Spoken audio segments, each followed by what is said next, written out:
Assalamualaikum warahmatullahi wabarakatuh.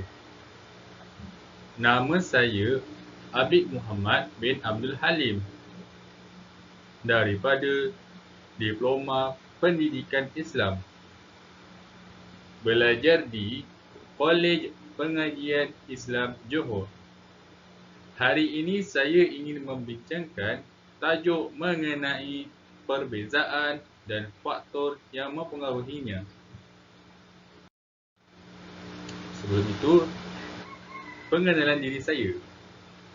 Nama saya Abid Muhammad bin Abdul Halim, tempat lahir di Segamat, Johor.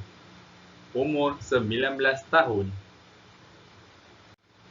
Apakah itu psikologi? Psikologi ialah kajian tingkah laku manusia yang dilakukan secara sistematik saintifik. Ia juga satu disiplin ilmu yang mengkaji tingkah laku setiap manusia, khasnya berkait. Tujuan mempelajarinya ialah memahami tingkah laku manusia agar wujud persefahaman sesama manusia. Selain itu, menilai tingkah laku manusia dalam sesebuah masyarakat serta mengawal tingkah laku yang tidak diingini dan bercanggah dengan kehendak masyarakat supaya tiada timbulnya persengketaan bersama. Terdapat dua jenis tingkah laku yang boleh dikenal pasti, antaranya overt ataupun nyata dan juga covert ataupun berselindung. Antara perbezaan ianya ialah overt merupakan sesuatu tingkah laku yang dapat dilihat oleh orang lain, manakala covert berselindung. Ianya tidak dapat dilihat oleh orang lain. Terdapat 5 pendekatan psikologi membuat kajian mengenainya. Antaranya ialah pendekatan behaviorisme, pendekatan neurobiologi, pendekatan kognitif, pendekatan humanis, dan pendekatan psikoanalisis.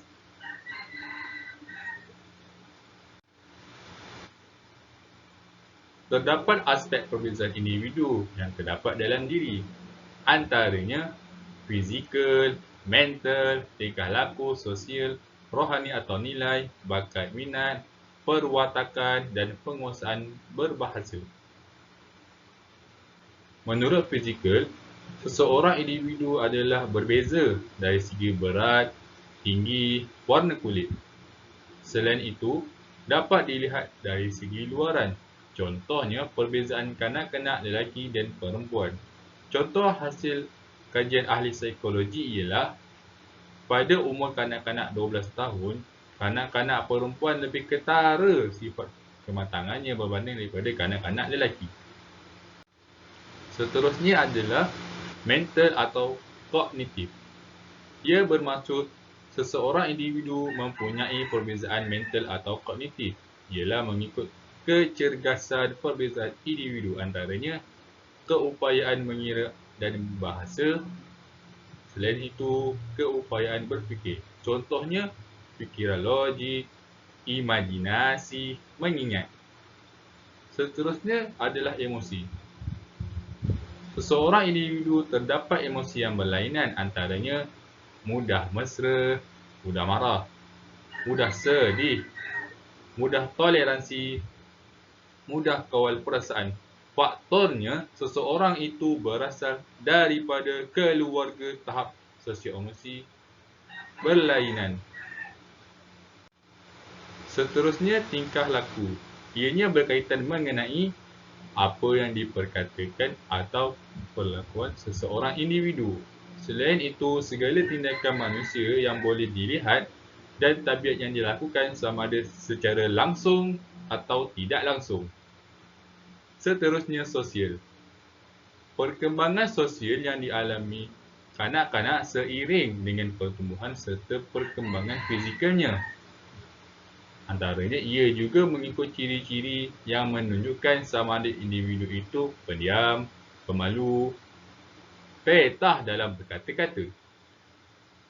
Kebolehan untuk berinteraksi bergantung kepada setiap sifat individu yang dipengaruhinya. Interaksi juga dapat dikesan dengan perkembangan mereka dalam bermain. Ahli psikologi membuat pantauan pada kanak-kanak setiap jenis permainan yang digemari. Antaranya ialah permainan pemerhati, onlooker dan juga permainan kooperatif. Permainan onlooker ataupun pemerhati merupakan sesebuah permainan yang mana seseorang individu itu hanya memerhatikan sahaja orang lain di sekelilingnya bermain. Manakala permainan kooperatif pula ialah sebuah permainan yang dilakukan secara berpasukan. Seterusnya, rohani atau nilai. Ia merupakan satu perkara dalam pendalaman serta pembinaan sosial diri pada individu itu sendiri. Mempunyai pengaruh rohani yang berbeza. Contohnya, penerapan bahan-bahan ilmu agama ataupun didiami dengan suasana budaya agama masing-masing. Mempunyai latar anutan agama yang pelbagai. Contohnya, agama yang dianuti itu berdasarkan daripada keluarga individu tersebut. Yang ketujuh, bakat minat. Ia juga dapat dipengaruhi oleh bakat individu. Ia juga dipengaruhi dari segi potensi seseorang yang melakukan sesuatu aktiviti yang dikongsi oleh orang lain. Antara contoh bakat yang dapat dialami ialah seseorang berdasarkan dua faktor ini ialah seperti contohnya mendeklamasi sajak, bersyair, bersukan dan lain-lain.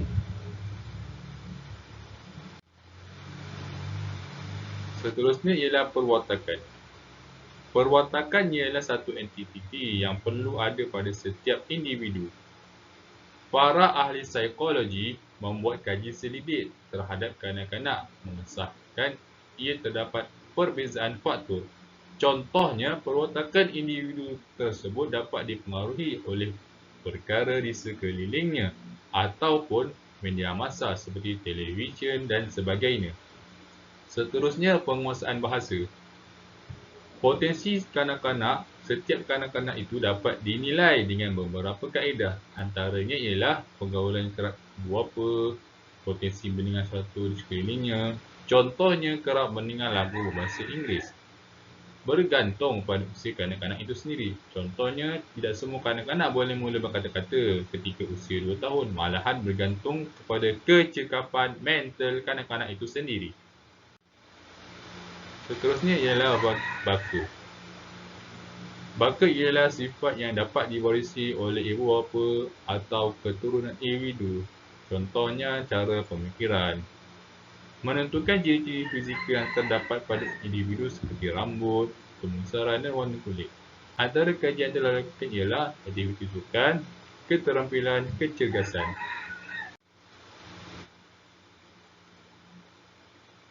Seterusnya ialah persekitaran. Faktor ini merupakan suatu perkara yang mudah dipengaruhi oleh individu. Terdapat beberapa aspek yang dapat dikenal pasti, antaranya asuhan keluarga, budaya, kerohanian, media massa dan lain-lain. Faktor kesihatan individu juga dapat mempengaruhi. Contohnya, keadaan individu itu sihat ataupun sakit. Terdapat kaedah asuhan keluarga yang digunakan yang dapat mempengaruhi persekitaran pada anak-anak. Salah satunya ialah secara memetikkan ketaatan ataupun secara memberi kepercayaan sepenuhnya kepada anak-anak dengan memberi kepercayaan kepada mereka serta meletakkan matlamat pencapaian kepada mereka. Rumusannya, setiap individu memiliki beberapa perkembangan yang berbeza. Bantuan ibu bapa dan guru dapat membentuk potensi kepada kanak-kanak. Teori kajian ahli-ahli falsafah telah banyak membahaskan mengenainya. Faktor baka adalah aspek utama untuk mengenali perkembangan setiap individu. Sekian, terima kasih.